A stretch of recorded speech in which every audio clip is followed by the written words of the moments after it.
Assalamualaikum warahmatullahi wabarakatuh. Bismillahirrahmanirrahim. Alhamdulillah wa syukru ala nikmatillah. Wassalatu wassalamu ala rasulillah wa ala alihi wa sahbihi wa mawalah. La hawla wa la quwwata illa billah. Rabbi shrah li sadri wa yassir li amri wahlul 'uqdatam min lisani yafqahu qawli. La haula wa la quwwata illa billahil aliyyil azim. Amma ba'du. Para alim, para kiai, para sepuh, bini sepuh ingkang tansah kula mulyakaken, kaum muslimin wal muslimat rahimakumullah. Wa fil muqaddimah, monggo kita tansah sareng-sareng muji syukur dumateng Allah Subhanahu wa taala.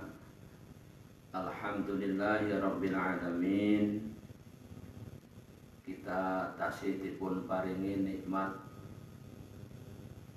sehat, berpuasa memasuki hari yang ketiga. Semoga Allah Subhanahu wa taala senantiasa melimpahkan karomah taufik hidayah, kekuatan, pertolongan dari Allah sampai akhir Ramadan kita tetap bisa melaksanakan puasa, bisa tarawih, bisa menjalankan aktivitas sebagaimana biasa. Sebelumnya saya menyampaikan permohonan maaf bila mana pada uraian yang akan kita bahas sore hari ini banyak kekurangannya, banyak kesalahannya. Qala al-musannifu rahimahullah wa nafa'ana bihi wa bi ulumihi fi daraini ya rabbal alamin. Amin amin ya rabbal alamin. Wa juludul maitati hadza utawi kilawan langit kang bakal ngendikaken dening nggih musannif iku faslun. Ana anggit fasal suwiji sifate fasal kainun kang tetep. Wa juludul maitati utawi piro-piro welulange badan iku tadhuru bisa suci apa welulang oleh bisa suci bitibari kelawan den sama illa jildal kalbi kejaba welulange asu wal khinziri lan celeng wama tawalada wama lan barang tawalada kang den lairaken min huma saking karone asu lan celeng au min ahadihima utawa saking salah sijine asu lan celeng.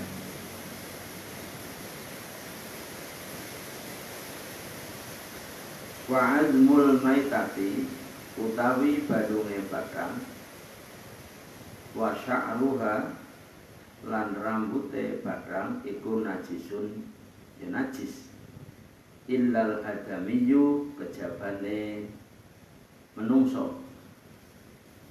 Kaum muslimin wal muslimat yang dirahmati Allah, sore hari ini kita akan membahas mengenai juludul maitah, kulit binatang. Idza tubiqal ihabu faqad tuhura. Dawuhipun Kanjeng Nabi nalikane den sama apa al ihabu barang faqad tuhura jawab syarat idza faqad tuhura maka teman-teman suci. Barang menika najis, tapi nalikanipun dipun sama. Caranipun kaifiahipun dipun samak niku nggih Saksampunipun dipun ilangi perkara-perkara kang dadosaken sebab harsine lan ambuning dulut. Saksampunipun menika nembe dipun samak lan welulang badang senajan saka hayawan kang haram di pangan tegese napa bisa dadi suci sebab den samak. Kejabane ingkang boten saged suci menika welulangipun asu. Karena asu menika dipun hukumi najis mughaladhah. Ugi celeng ugi mekaten. Asu lan celeng menika termasuk binatang ingkang najis bila dipun samak menika haram hukumipun. Lan kewan ingkang dipun samak menika wau, lulang ingkang dipun samak menika wau, salah setunggalipun fungsinipun inggih menika didamel dados alat-alat, saged dados tas, dados wadah banyu, bahkan sebab bisa menjadi alas sholat niku saged suci meskipun dari binatang ingkang boten suci utawi ingkang boten halal. Menika saged saksampunipun dipun samak ananging tidak untuk dimakan. Jadi keteranganipun menika kulit bangkai yang sudah disamak tersebut itu boleh dipergunakan untuk alat-alat seperti kantong air, juga bisa sebagai alat-alat sholat, alas sholat, dan tidak untuk dimakan. Kaum muslimin wal muslimat rahimakumullah, kita sampun bahas bab menika, kita lanjutkan dari semangat nih. Kita lanjutkan pembelajaran kita sore hari ini. Insyaallah mudah-mudahan pemirsa sedaya tasih dalam keadaan fit sehingga mangke oleh ngaji tutup. Sebab salah satu utama bulan Ramadan inggih menika belajar dalam bulan Ramadan diberi anugerah oleh Allah nur atau cahaya di dalam jiwanya yang tidak pernah diberikan kepada umat-umat Nabi selain Nabi kita Muhammad sallallahu alaihi wasallam. Begitu juga belajar, begitu juga sholat jamaah.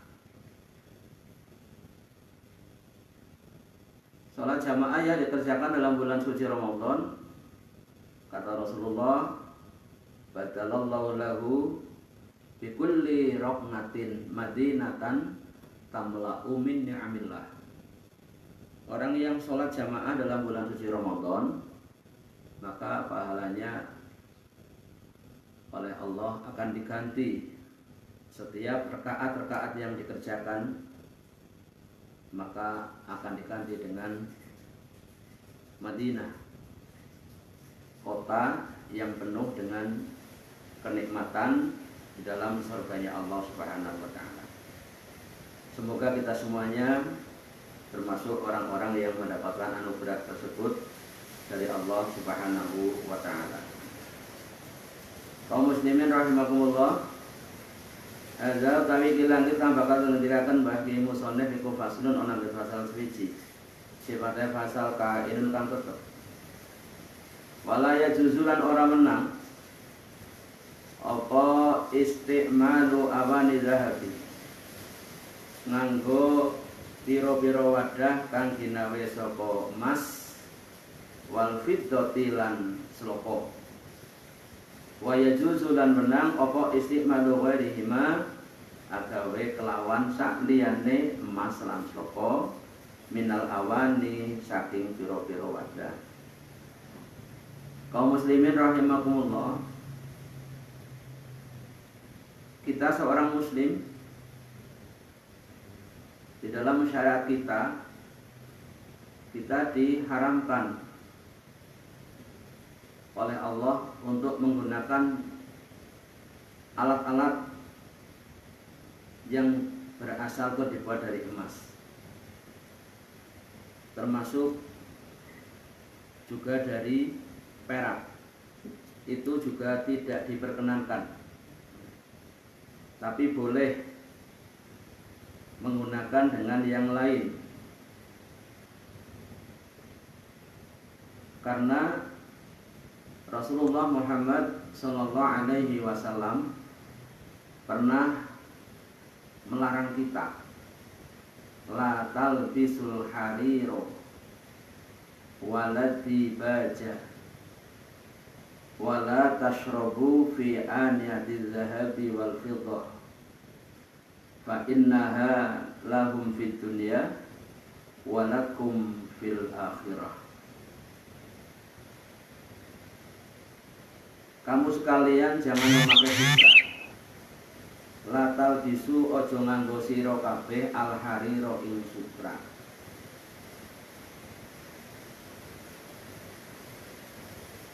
Memakai sutra tidak diperkenankan. Juga memakai tempat-tempat minum yang terbuat dari emas dan perak juga dilarang oleh Rasulullah SAW. Karena apa?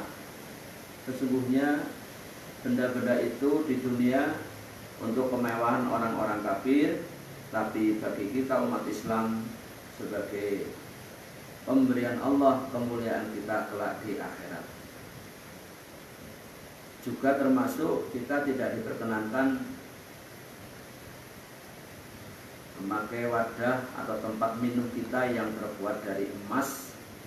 Itu juga tidak diperkenankan oleh Rasulullah SAW. Alladzi yashrabu fi aniyatiz zahabi wal fiddah innama yujarjiru fi batnihi naro jahannam.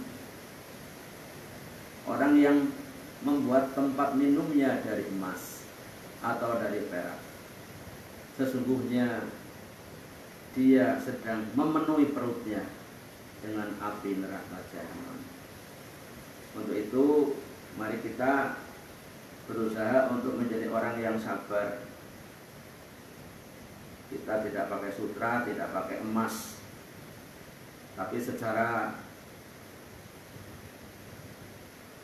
adat, secara umum kita meskipun tidak pakai emas, tapi laki-laki sudah terbiasa dipanggil dengan emas. Termasuk ada yang double. Ketua MBC kita emasnya double, emas tuh. Kiai kita emasnya double, emas lah ya, sama. Meskipun kita tidak pakai emas secara langsung, tapi sudah terhormat. Termasuk saya juga biasa dipakai emas, karena banyak orang yang mengundang saya emas. Tapi ini kemuliaan, mudah-mudahan kita diberi kemuliaan emas beneran oleh Allah kelak di yaumil qiyamah, menjadi hiasan kita di dalam surganya Allah Subhanahu wa taala. Kaum muslimin rahimakumullah, kita lanjutkan. Mohon maaf agak sedikit terganggu, di sini hujan, di Benda Gede terjadi hujan dan suaranya agak keras hujannya. Kalau inputnya di penjenengan semuanya kok kurang jelas atau mungkin audionya kurang jelas, ya mohon maaf yang sebesar-besarnya karena keadaan. Hadza utawi kila anggit kang bakal ngendikaaken iku faslun ana anggit fasal seliji, sifate fasal kainun kang tetep. Wasiwaku utawi siwak, siwak itu Ada yang mengatakan susuran, ada yang mengatakan sikatan gosok gigi, itu siwak. Wasiwaku utawi siwak, utawi siwakan iku mustahabun den sunataken fi kulli halin ing dalem saben-saben tingkah, illa ba'da zawali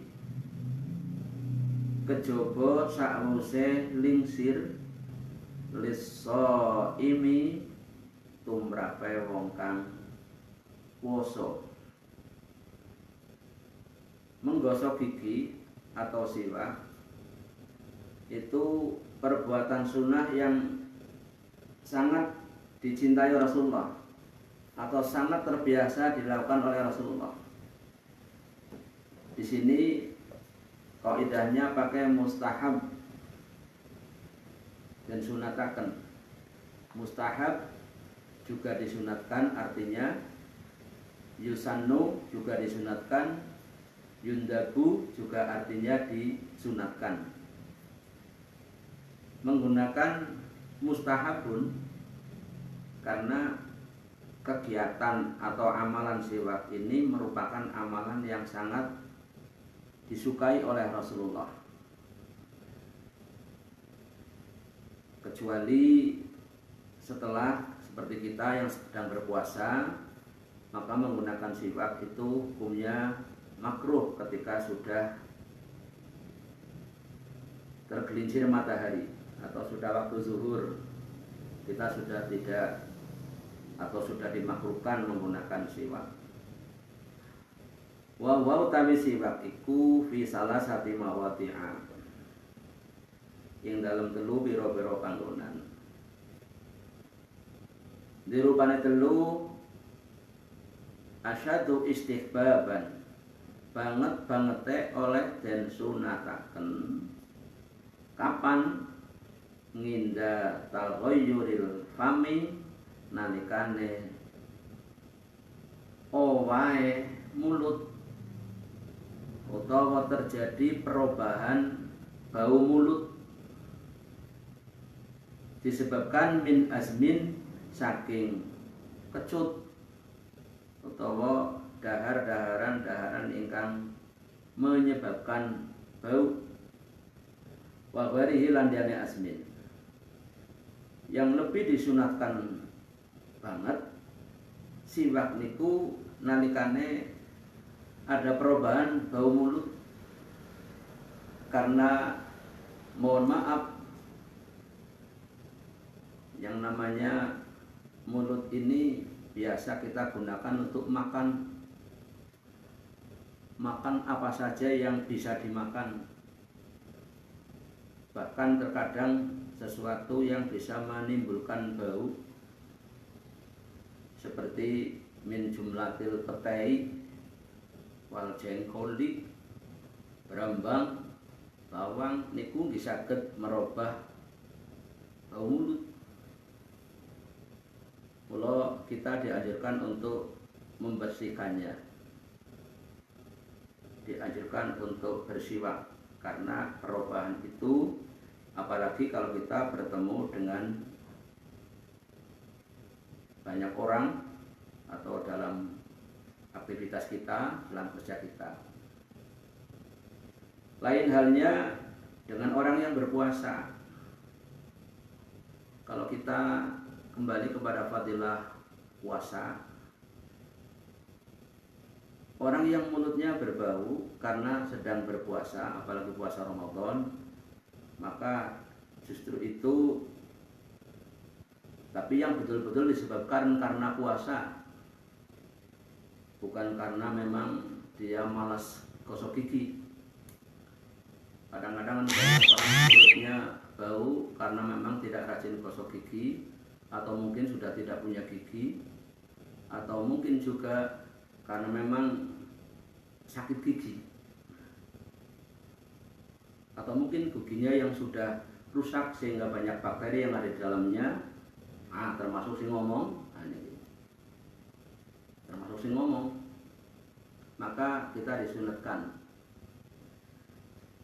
Bagi yang berpuasa, perubahan bau mulut karena sedang berpuasa, bukan karena sebab-sebab yang lain, maka berpahala. Lahulmu famut soim, lahulufu famus soim atyabu minal miski. Bahkan kata Rasulullah, utawi mambune lesane utawi cangkeme wong kang puasa nang ngasane Allah atyabu luwi wangi minal miski dibandingkan dengan kasturi atau minyak wangi kasturi, yang minyak kasturi itu harganya mahal, wangi, dan di sini juga tidak banyak yang memakai. Ini yang pertama. Jadi ketika kita terjadi perubahan bau mulut disebabkan karena sesuatu, karena mungkin makanan, karena apa, maka hendaknya kita dianjurkan segera untuk bersiwak. Jangan sampai ucapan kita, omongan kita membuat orang yang sedang bicara dengan kita menjadi tidak nyaman karena adanya perubahan bau mulut kita. Fa'indal qiyami lan nalikane ngadeg minan naumi saking turu. Sing disunataken banget malih niku nalikane bangun tidur. Kaum muslimin wal muslimat rahimakumullah, yang namanya orang tidur itu segala anggota tubuhnya, segala anggota badannya istirahat. Bahkan ketika kita tidur tidak terasa, mungkin dari mulut kita, mungkin dari hidung kita ada keluar air, ada mungkin sesuatu yang baunya tidak sedap. Kadang-kadang banyak di antara kita itu kalau tidur itu keluar air dari mulut kita. Bahasa Inggrisnya ngiler. Banyak yang ngiler. Makanya kita disunatkan begitu bangun dari tidur, kita untuk bersiwak atau gosok gigi. Kemudian wa indal qiyami lan nalikane ngadeg ila sholati krono arae arep salat. Yang dianjurkan lagi kita bersiwak yaitu ketika kita mau mengerjakan sholat fardhon kanat atau nafilah, baik itu sholat fardu, sholat wajib, ataupun sholat sunnah. Termasuk juga ada penjelasannya di tengah itu, kita mau ngaji, mau baca Al-Quran, itu juga kita disunahkan. Jadi kita disunahkan ya, banget sunate benek badhe sholat. Bahkan ada keterangan yang menerangkan bahwa 2 rakaatnya orang yang sholat menggunakan siwak, ya, roknatani bisiwak afdalu min sab'ina roknatan bila siwakin. Sembahyang 2 rakaat sing kelawan dikawiti nganggo siwak iku luwih utama dibandingkan 70 rakaat yang tidak bersiwak. Jadi monggo bareng-bareng kita renungkan. Ada amalan-amalan yang mudah, ada amalan-amalan yang mudah tapi membawa pahala yang besar. kita tidak usah berpikir yang aneh-aneh. Hari ini kita sering amalan-amalan kita para tuntunannya jelas-jelas ada, tapi kita sok dianggap amalan kita itu keliru atau mungkin tidak ada dasarnya. Mendorong Aisyah radhiyallahu anha menika menjelaskan hadis kanjeng Nabi kalau wau roknatan bisiwaki afdalu min sab'ina roknatan bila siwak. Niki sing jelasaken menika pendorong Aisyah garwanipun kanjeng Nabi. Menika nerangaken bilih kanjeng Nabi dawuh salat 2 rakaat dengan menggunakan siwak lebih utama dibandingkan dengan 7 rakaat yang tidak bersiwak. Mudah-mudahan yang saya sampaikan ini menjadi tambahan ilmu manfaat untuk kita renungkan dan kita amalkan bersama-sama. Terima kasih. Subhanakallahumma wa bihamdik asyhadu an la ilaha illa anta astaghfiruka wa atubu ilaik. Wallahul muwaffiq ila aqwamit thoriq. Wassalamualaikum warahmatullahi wabarakatuh.